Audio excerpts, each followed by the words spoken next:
Over the years, I've done a lot of photographs of my subjects looking away, not at the camera, because there's so much more you can read into the photograph that way. Looking at the camera has a direct connection with the viewer, while this looking away image is more thoughtful and pensive. So I'll run through several images here that are all looking away from the camera.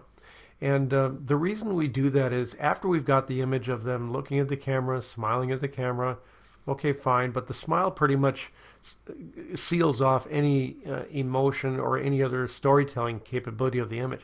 When they're looking away, you really don't know what's going on in their head. Now this image was their wall portrait. I think it was a 24-inch. And the the point of doing looking away is more to give you the opportunity to tell stories about what they do, what they like, and that doesn't always mean they have to smile at the camera. Once we've got that image for the yearbook, okay, fine, we're done with that. Now let's go on to do something more interesting.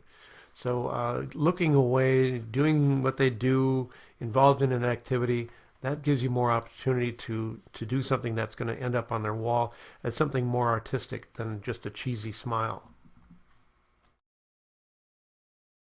For this particular image, we don't even see her face. And again, it all depends on the person, on the senior, on the parent.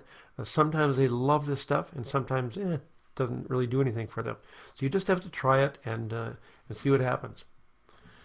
And if you haven't guessed, this is my favorite type of image, something where the senior is not looking at the camera. Rather than acknowledging the viewer, I'd rather we give the feeling that we just captured them in thought, doing whatever they do, and being whoever they are.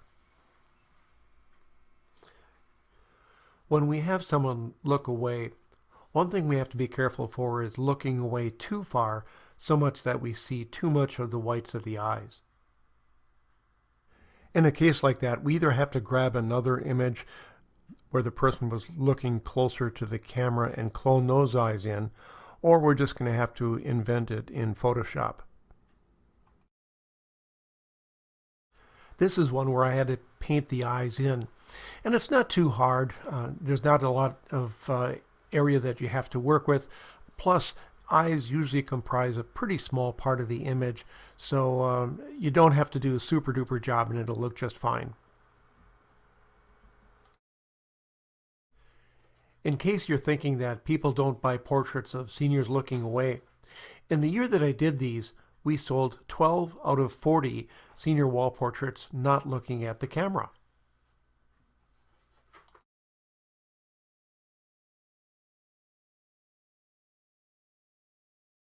And these were just their wall portrait choices. We put lots of images like that in their albums.